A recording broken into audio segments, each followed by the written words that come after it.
ধর্ষণ করে আবার মারাও হয়েছে, সেটাও রাখা হয়েছে, কিন্তু আমি সেটা আর চাচ্ছি না। কারণ আমরা হলো ছোটরা ফুলের মতন, প্রজাপতির মতন, আমরা সেফলি থাকবো। আমরা সেফ একটা বাংলাদেশ চাই, যেখানের মধ্যে আমরা সেফলি থাকতে পারবো। এরকম যেন আমাদের এরকম ধর্ষণের শিকার যেন আমাদেরকে না হতে হয়, আমি সেটা চাই।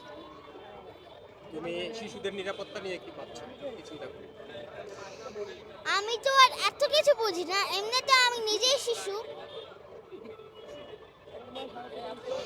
তো আমি বলতে চাই যে এরকমটা যেন আমাদের দেশে আর না হয়।